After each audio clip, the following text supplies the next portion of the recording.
We often think of action as something physical, doing, moving, making. But what exactly is an action? And how is it different from a thought or a word? A thought is internal, something that happens in the mind. A word is externalized, spoken or written thought, given form through language. But an action is something more. It is a volitional change in the physical world, a gesture, a step, a creation. It's the moment when what you think or feel becomes embodied and real. Even speech is technically a form of action, just a fine motor vocalized one. But in this video, we'll focus on action as deliberate movement or behavior, the things you do that change your world in even the smallest way. At its most elemental level, action is movement in 3D space. Whether it's reaching for a glass of water, walking out the door, or opening your mouth to speak, you are displacing energy, shifting matter, and changing your position in space and time. You may not think of it this way, but every action alters the geometry of your reality. Even a small gesture, like turning your head or raising your hand, ripples through space, just as a pebble ripples the surface of a pond. The universe registers it. Here's what science tells us. An action begins before you even know it. In the 1960s, neuroscientist Benjamin Libet discovered something called the readiness potential, a slow electrical buildup in the brain. This begins 300 to 500 milliseconds before a person even becomes consciously aware of their intention to act. In other words, your brain is already preparing for action before you're aware you've decided. Let's break it down. Readiness potential arises in the premotor cortex and supplementary motor area, or SMA. These are brain regions that plan and initiate movement. After this, the signal is then relayed to the primary motor cortex, which sends commands through the spinal cord to your muscles, initiating physical movement. Simultaneously, your dopaminergic system, especially in the striatum and basal ganglia, fires up, signaling reward, motivation, and anticipated outcome. Lastly, if the action is goal-directed, your prefrontal cortex also gets involved, helping assess consequences, choose between options, and delay impulses. There are levels of action. Number 1, reflexes. These actions are automatic and unconscious, such as pulling your hand from a hot stove. Number 2, habits. These actions are learned through repetition, stored in the basal ganglia. Biting your nails is a common example. Number 3, conscious, intentional action. These actions involve the executive function, planning, and moral reasoning. Research by scholars like Angela Riderinkoff, 2020, and Patrick Haggard, 2008, shows that intentional action is deeply tied to our sense of agency, the feeling that I am the one doing this. But here's the twist. Many of the actions we call intentional are actually learned routines, triggered by cues, running on mental autopilot. This is why awareness is so crucial, because only with presence can we shift from automatic doing to aligned doing. Philosophers have long wrestled with the nature of action, not just what it is, but what it means. What makes an action moral? What makes it free? And what does it say about who we are?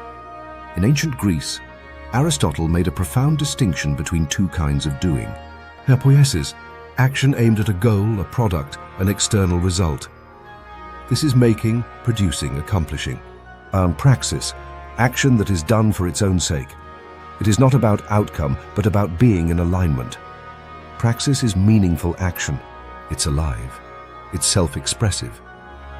It's how we embody our values and ethics, not just achieve results. When you act in praxis, you're not just getting things done. You're living truthfully, as a full expression of who you are. In many ways, praxis is the philosophical ancestor of inspired action. Centuries later, Sartre, the French existentialist, took it further. He rejected the idea that we're born with some fixed identity or essence. Instead, he argued, you are nothing but the sum of your acts. In other words, you become what you do.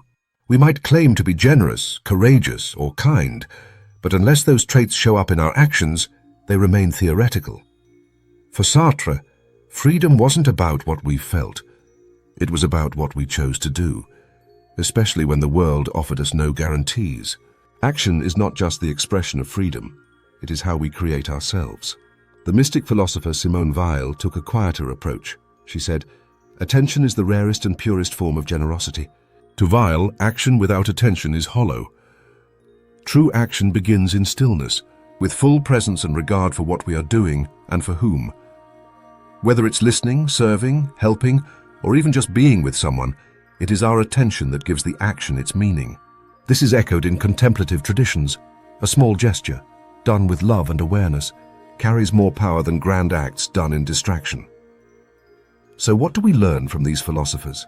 That action is not just a reaction to life. It is a creative force. It reveals what we value. It shows what we believe. And it becomes who we are. You can think all day. You can plan and dream. But in the end, it is what you do and how you do it that writes your own story in the world. In mystical and religious traditions, action isn't just something you do. It's often seen as the very path by which the soul evolves, and even more, how the divine expresses itself through the world. In Hinduism, action is more than effort. It's a spiritual path. Karma yoga is the practice of selfless action, done not for reward, but as an offering to the divine. You have a right to your action, but not to the fruits of your action. Bhagavad Gita. The teaching is simple. Do the action. Detach from the result. When we act without ego or expectation, we align with Dharma, the cosmic order. Action becomes liberation. In Buddhism, right action is one step on the Noble Eightfold Path, the way out of suffering. To act rightly means to do no harm, to live with compassion, mindfulness, and ethical integrity. It's not about perfection.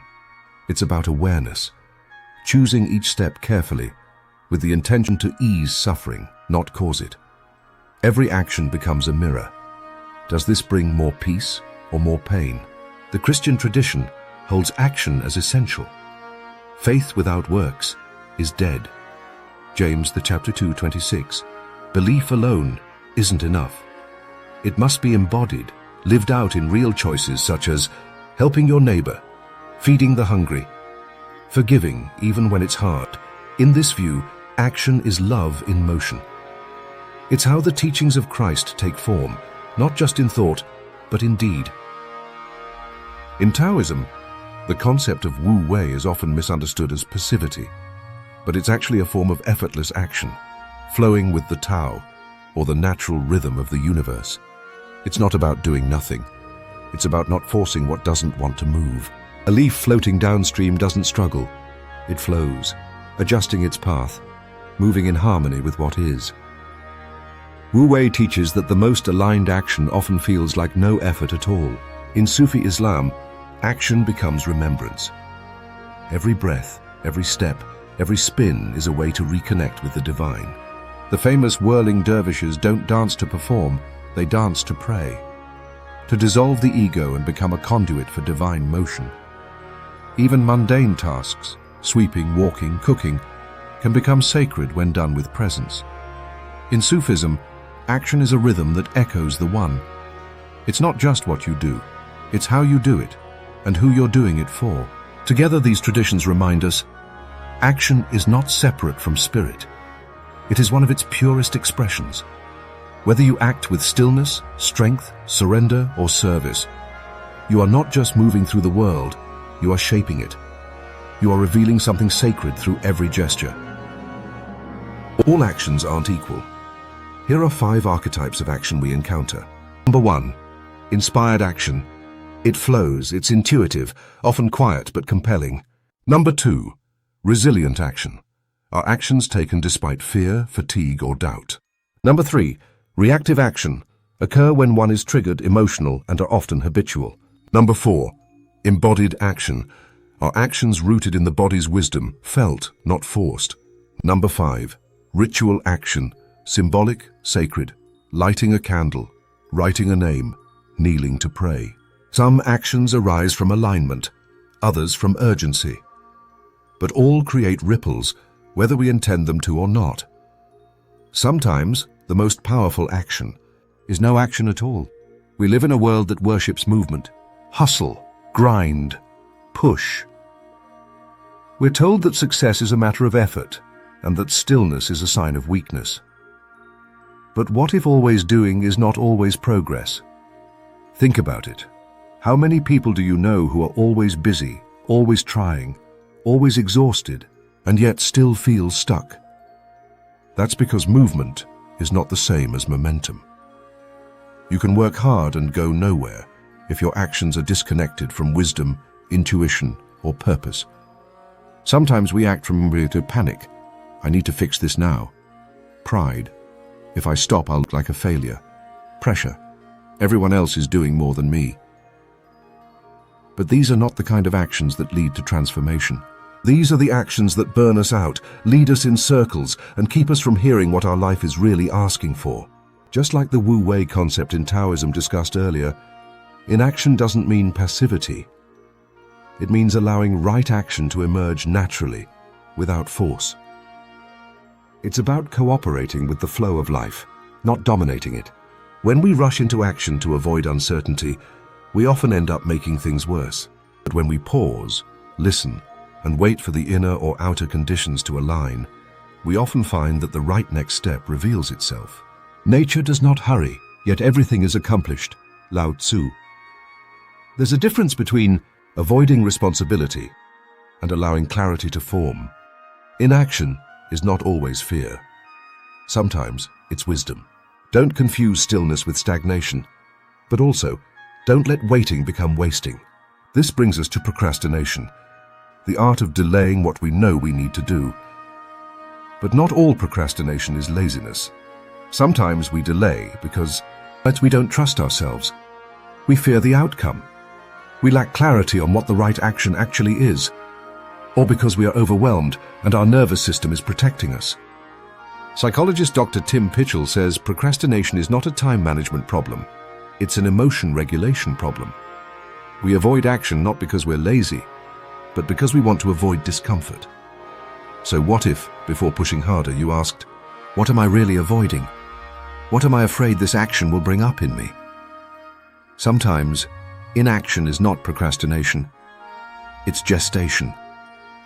A period where something is forming beneath the surface, even if nothing is visible yet. Action lives in the body, not just the mind. When we move, we release endorphins, reduce cortisol, and activate neuroplasticity, the brain's ability to rewire. Motion creates emotion. Even a simple walk, a stretch, or tidying your space can signal, I'm shifting, I'm no longer stuck.